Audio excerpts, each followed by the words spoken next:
اللہم صلی علی سیدنا و مولانا محمد معدن الجود والکرم وعلی آلہ وصحبہ وبارک وسلم۔ تمام تعریف حمد و ثنا اللہ جل جلالہ کے لیے، زاں بعد درود و سلام نبی رحمت سید عالم صلی اللہ علیہ وسلم کی ذات والا صفات کے لیے حمد و صلات کے بعد سورہ آل عمران کی آیت نمبر 185۔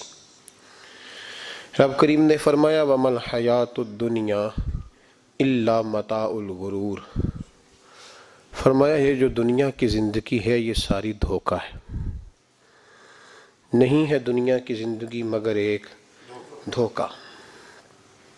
دنیا بنانے والا خود فرما رہا ہے، بنانے والا کہہ رہا ہے دھوکہ ہے۔ دنیا کو اللہ تعالیٰ نے عمل کی جگہ بنایا ہے، دار الاسباب بنایا ہے، نیکی کرنے بھیجا ہے، حقوق العباد ادا کرنے ہمیں بھیجا ہے، یہاں بیٹھ کر اپنی جنت کی تیاری کرنے کے لیے بھیجا ہے، دوزخ کی آگ کو ٹھنڈا کرنے کے لیے بھیجا ہے۔ یہ جو مزاج امت مسلمہ نے اپنایا ہے کہ دنیا جمع کرنا، دولت اکٹھی کرنا، اپنی زندگی کی دوڑ پیسوں سے شروع کرنا اور پیسوں پہ ختم کرنا، اس کو پسند نہیں کیا نہ اللہ نے نہ اللہ کے رسول صلی اللہ علیہ وسلم۔ رزق حلال کمانے کو عبادت کہا، لیکن مقصود رزق حلال نہیں، مقصود اللہ کی ذات ہے، مقصود اللہ کے رسول صلی اللہ علیہ وسلم کی ذات ہے۔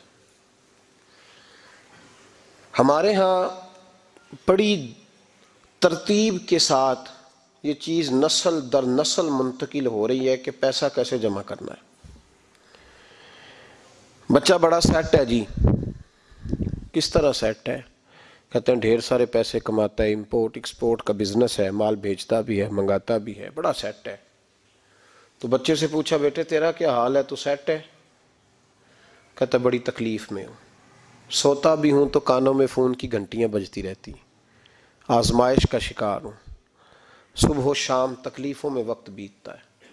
یہ کس طرح کا سیٹ ہے بچہ؟ ہماری منصوبہ بندی ہوتی ہے کہ بچے کو ایسی جگہ لگانا ہے جہاں سے وہ جھاڑو کے ساتھ پیسے اکٹھے کر سکے۔ کیسے وہ سیٹ ہوگا؟ کس طرح کر کے نظام چلے گا؟ رزق حلال کمانے کو حضور صلی اللہ علیہ وسلم نے عبادت کا درجہ دیا ہے۔ نبی پاک صلی اللہ علیہ وسلم نے حقوق العباد ادا کرنے کو بھی اللہ کے قرب کا ذریعہ بنایا ہے، پر میں نے عرض کی کہ یہ تو صرف منزل نہیں ہے، یہ تو راستہ ہے، یہ تو سفر ہے۔ جو لوگ سفر کوئی منزل بنا لیتے ہیں وہ نادان ہوتے ہیں۔ نبی کریم سید عالم صلی اللہ علیہ وسلم کی خدمت میں عرض کیا گیا کہ یا رسول اللہ صلی اللہ علیہ وسلم کچھ لوگ کہتے ہیں ہم شادی نہیں کریں گے، گھر نہیں بسائیں گے، بچے نہیں پیدا کریں گے، ہم صرف عبادت کریں گے، دن کو روزہ رکھیں گے، رات کو نفل پڑھیں گے، کوئی نکاح نہیں کریں گے، کچھ نہیں کریں گے۔ تو نبی پاک صلی اللہ علیہ وسلم نے فرمایا ان سے کہو کہ تمہارے لیے بہترین زندگی وہ ہے جو میں نے تمہارے سامنے گزاری ہے۔ میں آرام بھی کرتا ہوں، نکاح بھی کرتا ہوں، عورتوں کا حق بھی ادا کرتا ہوں، میں اپنے بچوں کی دیکھ بھال بھی کرتا ہوں۔ فرمایا تم پر تمہارے خدا کا اگر حق ہے تو تمہارے نفس کا بھی تم پر حق ہے، تمہاری آنکھ کا بھی حق ہے، وہ آرام کرنا چاہتی ہے۔ یہ ساری ترتیب ہمیں نبی پاک صلی اللہ علیہ وسلم نے دی، لیکن ہمیں فرمایا کہ مقصود تمہارا خدا ہے، مقصود تمہارے رب کی رضا ہے، تمہارے نبی پاک علیہ السلام کی غلامی تمہاری منزل ہے۔ اتنا لمبا چوڑا معاملہ جو فقط دنیا کا ہم نے بنا لیا ہے، اور پھر اس دنیا اصل جو محبت ہے نا، وہ بیس جو ہے وہ دولت کی محبت ہے، رشتے دولت کے، ناطے دولت کے، تعلقات دولت کے، اسلام دعا دولت کی۔ میرے محبوب علیہ الصلوۃ والسلام نے فرمایا حب الدنیا رأسۃ کل خطیئہ، یہ جو دنیا کی محبت ہے نا یہ ہر گناہ کی جڑ ہے۔ جب انسان دنیا کی دولت سے پیار کرنے لگ جاتا ہے پھر وہ قتل بھی کرتا ہے، پھر وہ ظلم بھی کرتا ہے، پھر وہ زیادتی بھی کرتا ہے، پھر وہ حرام بھی کھاتا ہے، پھر وہ یتیم کو بھی لوٹتا ہے، پھر بیوہ کا مال کھانا بھی اسے پریشان نہیں کرتا، پھر کروڑوں روپیہ ہضم کر لیتا ہے، لکڑ پتھر ہر چیز اس کو ہضم ہونے لگتی ہے۔ اصل بات یہ ہے کہ اسے محبت دنیا کی دولت سے ہو گئی ہے۔ ایک بزرگ کے پاس ایک نوجوان آیا، اس نے کہا حضرت جی میرا نماز میں دل نہیں لگتا۔ تو بزرگ فرمانے لگے تیرا مسئلہ اصل یہ نہیں، تیرا مسئلہ اور ہے۔ نے کہا حضور سمجھا دیں۔ تو وہ فرمانے لگے کچھ بندے ایسے ہیں جو تمہیں ٹیلی فون کرتے ہیں اور تم ان کا فون نہیں اٹھاتے، اور کچھ ایسے ہیں جن کو تم دن میں خود 3 دفعہ فون کر کے حال پوچھتے ہو۔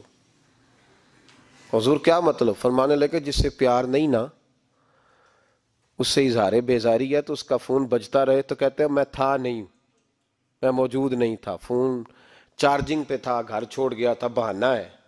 اور جس سے محبت ہے اس کو ٹیلی فون کر کے کہتے ہیں آپ پریشان تو نہیں ہوتے، بس میرا سلام لینے کو دل کر رہا تھا۔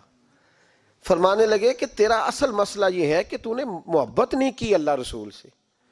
اگر تیرا خدا رسول سے پیار ہوتا تو یہ جملہ کیسے آتا کہ نماز کو دل نہیں کرتا؟ پھر تو تیرا تہجد کو بھی دل کرتا، پھر تو تیرا ہر وقت قرآن پاک سینے سے چمٹائے رکھنے کو دل کرتا، اس لیے کہ تیرا مقصود اللہ کی ذات ہوتی۔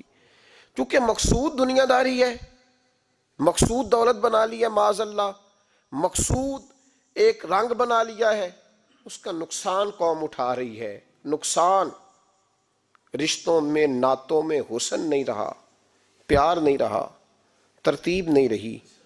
ایک ناروے سے دوست نے فون کیا، مجھے کہنے لگے آپ بڑی تقریریں کرتے ہیں، کوئی ہمارے حق میں بھی کر دو۔ تو میں نے کہا کہ آپ کو کیا ہے؟ کہنے لگے آپ پردیسیوں کی مجبوریاں نہیں سمجھتے۔ میں نے کہا کیا ہوا؟ کہنے لگے حضرت جی شکوہ ہے کہ ہمارے اپنے ہمیں جب بھی فون کرتے ہیں وہ یہ نہیں پوچھتے کہ شام کا کھانا کھایا ہے کہ نہیں کھایا، وہ کہتے ہیں وہ شادی آ گئی ہے تو جلدی کرو، پیسے بھیج دو، فٹافٹ کرو۔ کہتے ہیں کبھی کسی نے ہم سے ہمارا حال ہی نہیں پوچھا، کبھی کسی نے یہ غور ہی نہیں کیا کہ وہ پردیس میں گیا ہے اور انشاءاللہ پردیسی کوئی بھی نہ تھی وے ککھ جنا تو پارے تاڑی مار اڑانا باہو اسی آپ ہی اڈن ہارے۔ تو تیار بیٹھے ہیں، حال ہی کوئی نہیں پردیس میں۔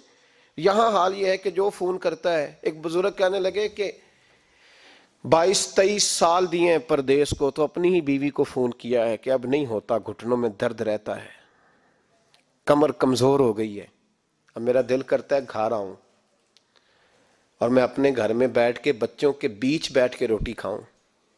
اعصاب کمزور ہو گئے ہیں، دل کی دھڑکن تیز رہتی، پتہ نہیں کب وقت آ جائے۔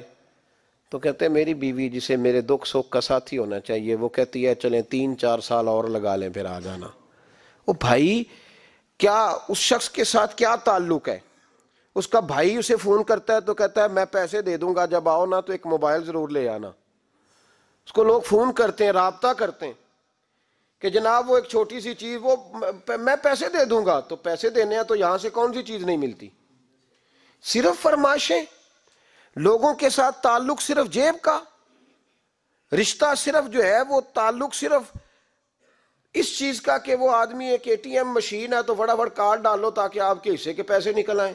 یہ مزاج اس نے نقصان کیا ہے، دراڑیں پڑ گئی ہیں، حالات بگڑ گئے ہیں۔ میرے نبی کریم سید عالم صلی اللہ تعالی علیہ وسلم نے رشتوں کو جو وقار دیا، تو امام غزالی رحمۃ اللہ تعالی علیہ نے لکھا ہے مکاشفۃ القلوب میں، فرماتے ہیں کچھ لوگ قیامت کے قریب آئیں گے جن کے نبی پاک صلی اللہ علیہ وسلم نے نشاندہی کی ہے، ان کے پاس کوئی شخص نہ بیٹھے ورنہ اس کا دل کالا ہو جائے گا۔ کہ حضور وہ کون سے؟ تو فرمانے لگے نبی پاک نے کچھ لوگ بتائے ہیں، ان کے پاس نہیں بیٹھنا۔ کون سے؟ مصطفیٰ کریم نے فرمایا یحبون الدنیا وینسون الآخرہ، جو دنیا کو سے پیار کرنے لگے اور آخرت کو بھول جائیں۔ امام صاحب فرماتے ہیں ان سے دور رہنا، دل کالا ہو جائے گا۔ یحبون المال وینسون الحساب، وہ جو نبی پاک نے فرمایا نا کچھ لوگ آئیں گے جو مال سے تو پیار کریں گے پر اس کے حساب کو بھول جائیں گے، ان سے بچنا۔ فرمایا یحبون القصور وینسون المقبرہ، جو مکانوں سے تو پیار کریں گے پر اپنی قبروں کو بھول جائیں گے۔ اور فرمایا ان لوگوں سے بھی بچ کے رہنا، ان سے بھی پرہیز کرنا کہ جو لوگ یحبون الخلق وینسون الخالق، جو لوگ مخلوق سے تو پیار کریں گے، بندوں سے بڑا پیار کریں گے لیکن اپنے رب کو بھول جائیں گے، ان لوگوں سے بھی بچیں۔ ایسے لوگوں سے نبی پاک صلی اللہ علیہ وسلم نے نشاندہی کی، ان سے بچیں۔ تعلقات میں خلوص ہوتا ہے. جب کوئی آپ کی غربت سے پیار کرتا ہے تو وہ آپ کا اصل دوست ہوتا ہے.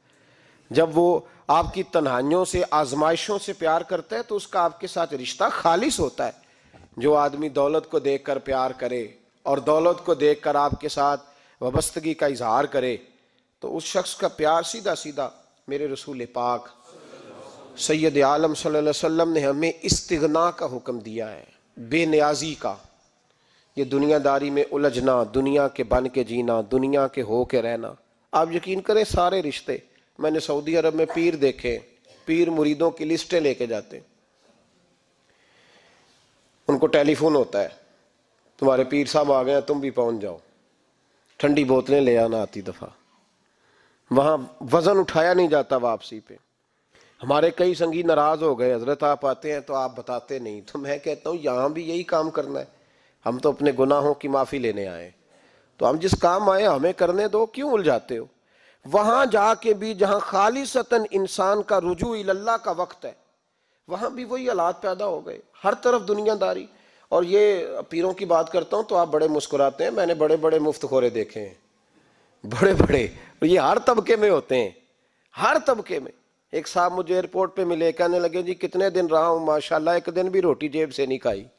میں نے کہا بڑے کامیاب ہو کے آ رہے ہیں آپ. یہ تو بات باعث فخر ہے، جا کے کسی اخبار میں فوٹو چھپاؤ. کہنے لگے جی بڑے دوست، بڑے سنگی، بڑے کوئی ادھر سے کوئی چیز لے کے آ رہا ہے ادھر سے. تو میں نے کہا یہ کوئی فخر والی بات ہے، کوئی بتانے والی بات ہے؟ تلہ کی بڑا ہے جی. بھئی مفت خوری کا مزاج اور توجہ رکھنا کہ اب اس سے مجھے کیا مل سکتا ہے، اور اگر کوئی نہیں لے کے آیا واپس گیا تو شکوہ کرنا، دیکھو چل کے آ گیا، اس کو خبر ہی نہیں کہ جاتے دفعہ چلو بندہ 6 بوتلیں لے جائے، کیا فرق پڑتا ہے. یہ کمزور ذہن ہے، یہ دنیا داری ہے، یہ نفس پرستی ہے، یہ پیسے کی غلامی ہے. میرے نبی پاک صلی اللہ علیہ وسلم نے فرمایا جو رب کے بندے ہوں گے ان کے قیامت کے دن چہرے چمک رہے ہوں گے. تو یا رسول اللہ صلی اللہ علیہ وسلم اس کے علاوہ بھی کچھ بندے ہیں. فرمایا لعن عبد الدنیا وعبد الدرہم. فرمایا کچھ دنیا کے بندے ہیں، کچھ درہم کے بندے ہیں. ترجمہ یوں کر لو کچھ ڈالروں کے بندے ہیں. یہ حدیث مشکات میں موجود ہے. ڈالر کے، ریال کے، لاکھ کے، کروڑ کے بندے. حضور وہ کون ہے؟ فرمایا لعن عبد الدنیا وعبد الدرہم. جو دنیا کا اور دولت کا بندہ بنے وہ لعنتی ہے، ملعون ہے. یہ خدا کا بندہ رہا ہی نہیں، یہ پیسوں کا بندہ بن گیا ہے، دولت کا بندہ بن گیا ہے. اس کا معیار بدل گیا ہے. حضرت سالم بن عبداللہ بن عمر، حضرت عمر فاروق کے پوتے تھے، کعبے کا طواف کر رہے تھے. طواف مکمل ہوا، 8واں استلام کر کے مقام ابراہیم کے پاس نماز پڑھنے لگے تو خلیفہ وقت کا آ گیا، گورنر. السلام علیکم کے بعد اس نے فوراً بات چھیڑی، کہنے لگا حضور کوئی حکم ہو تو بتائیے گا. تو آپ کہنے لگے تو بڑا ہی بیوقوف ہے یار، تجھے کس نے گورنر بنایا؟ بڑا تو بیوقوف ہے، تجھے تو سلیقہ ہی نہیں بات کرنے کا. حضور کیا ہوا؟ فرمانے لگے خدا کے گھر میں آ کے اور کعبے کے سامنے کھڑے ہو کے میں بندوں سے سوال کروں، یہاں آ کے بھی بندوں سے مانگوں، تو بڑا ہی بیوقوف ہے. سامنے اس کا گھر ہے، سامنے اس کا گھر ہے بیت اللہ اور حجر اسود اور مقام ابراہیم اور مقام ملتزم، اور یہاں بھی میں بندوں سے مانگوں. کہتا ہے مجھے بھی کبھی کسی نے ڈانٹا نہیں تھا، میرے بھی پیروں تک پسینہ نکل گیا.